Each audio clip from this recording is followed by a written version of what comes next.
oras gihatod kaninyo sa EXL Magkabuhay. Buhay at makulay ang buhay sa EXL Magkabuhay. The original Koi Herbal Capsule.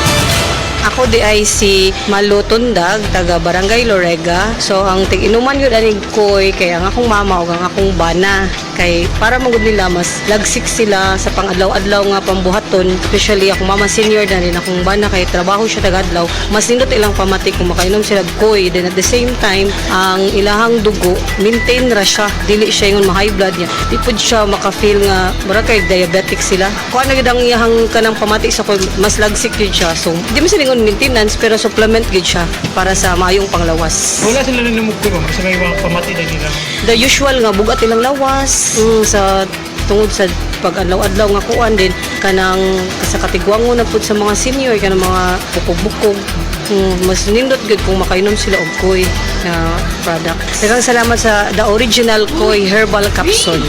The original Koi Herbal Capsule. Pabalik na butas. Paulit-ulit ang tagas. Itigil na, sobra na. Itigil na ang diskarteng tapal-tapal. Ilastusin mo yan. Tagal, tibay, tag-init o tag-ulan. Tibay na tumatagal. Yan ang Pioneer Elastosil.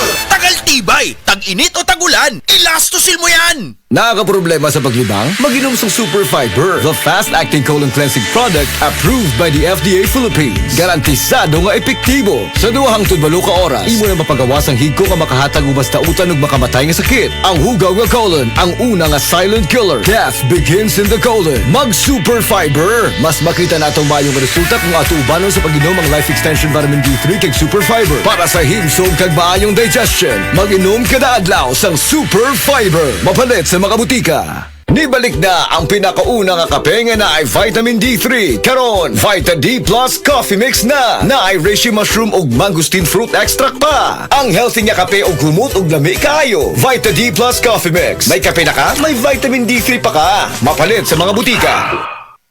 Pag kayo'y nabasagan, madaling remedyohan. Pagkatapos dikitan, Parang bago na naman. Pioneer Epoxy, pandikit ng kristal, kahoy at bakal, pang-repair ng radiator, Tambucho, refrigerator, martilyo, kutsilyo, gripo, araro, gero, aparador. pampatibay ng bangka, kisame, etc. Pioneer Epoxy, paborito ng bayan. Day andak, ngano masulubon man kanang naong nimo? Naluoy manggug ko ni Lolo, Papa Lance. Mitukar na po ang iyang hubak ko gayoma. Mitaas pag yan ang iyang blood sugar. Lakaw dayon ngadto sa butika. Pagpalit dayon og Biotrof Herbal Capsules. Sigurado kung dako kinigi katabang para mahupay ang gipamatay nga balatian sa imong lolo. Tungod kay ang Biotrof bantugan na kaayong makaalim sa mga nagkalain-laing suliran sa panglawas sud na sa dugayng panahon. Papa Lance, okay na kanya kong Lolo. Salamat kayo sa Biotrof Herbal Capsules, the Wonder Food Supplement. Biotrof Herbal Capsules, mapalit sa mga butika nga naa sa inyong dapit. Biotrop Herbal Capsule. Napamatud-an ng kasaligan sud sa 25 na katuig. Biotrop Herbal Capsule. Aprobado og epektibo sa pagtabang o pagsanta sa mga nagkadaiyang balatian sama sa diabetes, high blood pressure, kidney problems, arthritis ug uban pa. Biotrop Herbal Capsule. Mapalit sa Majesty Pharmacy, Diding's Pharmacy, GV Butika, Altoras Pharmacy Bohol, Carlos Marketing Ormoc City, Roseville Drug Batulete, Lourdes Pharmacy Osamis City ug sa mga nag-unang butika. Biotrop Herbal Capsule.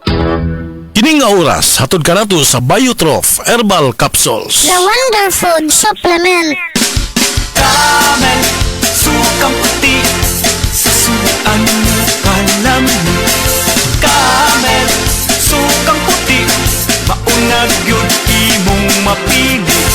Camel, sukang puti, susuan mo palamig. Camel, sukang puti, anita na ang sikreto sa lami. Si Gemma Libahan, diabetic ug nag-insulina. Apan, miubos ang iyang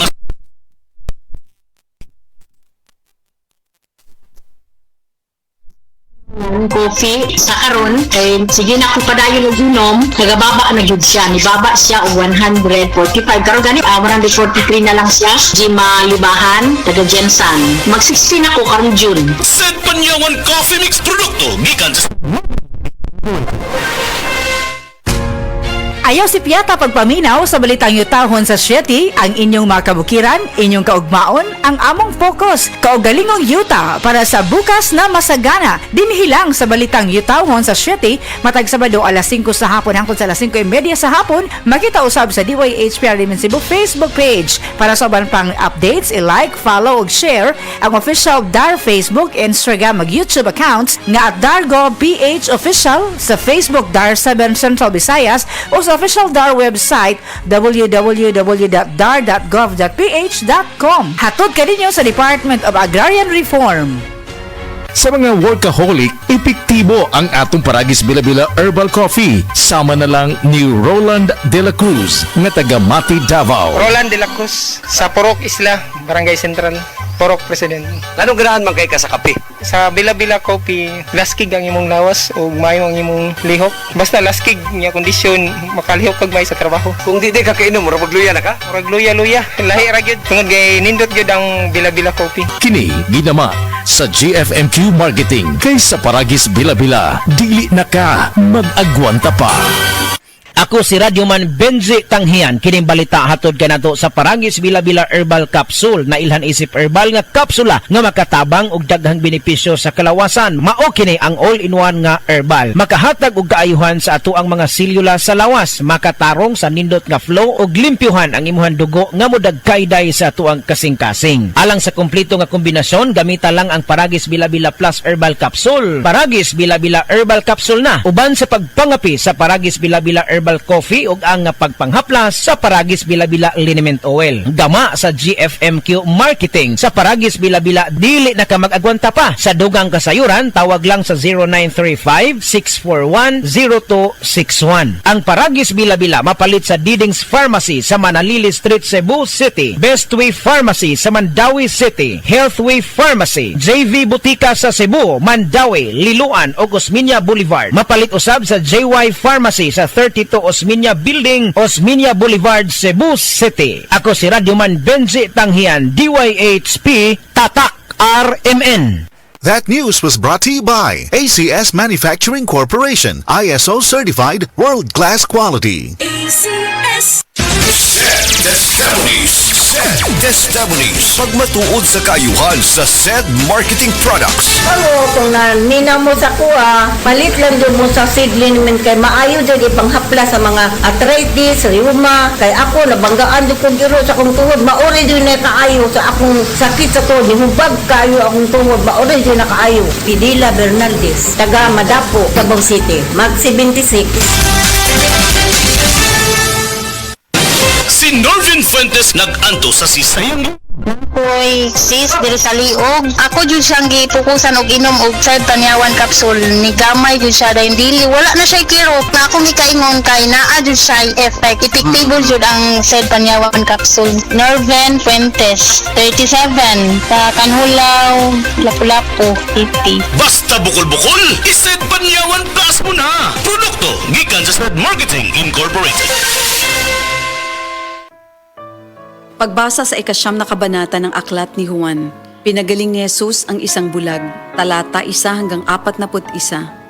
Sa paglalakad ni Jesus, nakita niya ang isang lalaking ipinanganak na bulag. Tinanong siya ng kanyang mga alagad, "Guro, sino po ang nagkasala at ipinanganak na bulag ang lalaking ito? Siya ba o ang kanyang mga magulang?" Sumagot si Jesus, "Ipinanganak siyang bulag hindi dahil sa nagkasala siya o ang kanyang mga magulang, kundi upang mahayag ang kapangyarihan ng Diyos sa pamamagitan niya. Kailangan gawin natin ang mga ipinapagawa ng nagsugo sa akin habang maaga pa. Malapit na ang gabi at wala nang makakagawa pagsapit niyon. Habang ako'y nasa sanlibutan, ako ang ilaw ng sanlibutan."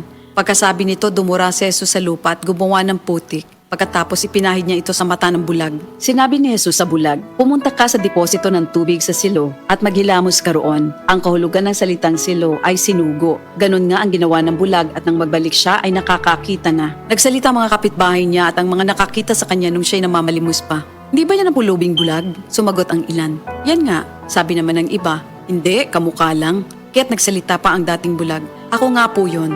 Paano ka nakakita? Tanong nila. Sumagot siya. Ang lalaking tinatawag na Jesus ay gumawa ng putik at ipinahid yun sa aking mga mata. Pagkatapos sinabi niya sa akin, pumunta ka sa silo at maghilamos. Pumunta nga ako doon at naghilamos at nakakita na ako. Nasaan siya? Tanong nila sa kanya. Hindi ko alam, sagot niya. Dinala ng mga tao sa mga Pariseo ang dating bulag dahil araw ng pamamahinga ng gumawa si Jesus ng putik at nang pinagaling niya ang bulag. Tinanong din siya ng mga Pariseo kung paano siya nakakita kaya't sinabi niya sa kanila, pinahiran niya ako ng putik sa aking mga mata. Ako'y pinaghilamos at ngayon nakakakita na ako. Ang sabi ng ilang Pariseo, hindi maaaring mula sa Diyos ang taong yon sapagkat hindi niya ipinapangili ng araw ng pamamahinga. Ngunit sinabi naman ng iba, paano makakagawa ng ganitong mga himala ang isang makasalanan at hindi sila magkaisa? Kaya tinanong nilang muli ang dating bulag, at ikaw, ano naman ang masasabi mo tungkol sa kanya? Dahil pinagaling niya ang iyong mga mata. Isa siyang propeta, sagot niya. Ayaw maniwala ng mga Hudyo na siya'y talagang dating bulag kaya't ipinatawag nila ang kanyang mga magulang. Anak nga ba ninyo ito? Talaga bang siya ipinanganak na bulag? Bakit nakakakita na siya ngayon? Tanong nila. Sumagot ang kanyang mga magulang. Anak na namin siya at siya ipinanganak ng bulag. Ngunit hindi po namin alam kung bakit nakakakita na siya ngayon o kung sino ang nagpagaling sa kanya. Siya na po ang tanungin nyo. May sapat na gulang siya at nakakapagsalita na para sa kanyang sarili. Ganon nga ang sinabi ng kanyang mga magulang dahil takot sila sa mga Hudyo. Alam nilang pinagkakaisa ng mga Hudyo na itiwalag sa sinagoga ang sinumang magpahayag na si Jesus ang Kristo. Ito ang dahilan kung bakit sinabi ng kanyang mga magulang siya'y nasa tamang gulang na siya ang tanungin nyo. Muli nilang ipinatawag ang dating bulag at sinabi sa kanya, sa pangalan ng Diyos, magsabi ka ng totoo. Alam naming ang taong yon ay makasalanan. Sumagot siya, hindi ko po alam kung siya'y masamang tao o hindi. Isang bagay po ang alam ko. Ako'y dating bulag, subalit ngayon ay nakakakita na. Anong ginawa niya sa iyo? Paano niya pinagaling ang inyong mga mata? Tanong nila. Sumagot siya, sinabi ko na po sa inyo at ayaw naman ninyo akong paniwalaan. Bakit gusto ninyong marinig muli? Nais ba ninyong maging alagad din niya? At siya kanilang minura. Ikaw ay alagad niya, ngunit kami mga alagad ni Moises. Nalalaman naming nagsalita ang Diyos kay Moises, ngunit ang taong yon, hindi namin alam kung saan siya nanggaling. Sumagot ang lalaki. Yan nga po ang nakakapagtaka. Hindi nyo alam kung saan siya nanggaling. Gayon pa man, pinagaling niya ang aking mga mata. Alam nating hindi pinapakinggan ng Diyos ang mga makasalanan. Ngunit pinapakinggan niya ang mga tunay na sumasamba sa Kanya at sumusunod sa Kanyang kalooban. Doon pa man ay walang makapagpagaling ng mata ng taong ipinanganak na bulag. Wala pong magagawa ang taong yon kung siya hindi mula sa Diyos. Sumagot sila. Ipinanganak ang makasalanan at ngayon nais mo pa kaming turuan? At siya'y kanilang itiniwalag. Nabalitaan ni Jesus na ang lalaking pinagaling niya itiniwalag ng mga Pariseo. Kaya na matagpuan niya ito, ay kanyang tinanong, sumasampalataya ka ba sa anak ng tao? Sumagot ang lalaki, sino po ba siya, Ginoo? Sabihin niyo po sa akin upang ako'y manalig sa kanya. Siya'y nakita mo na.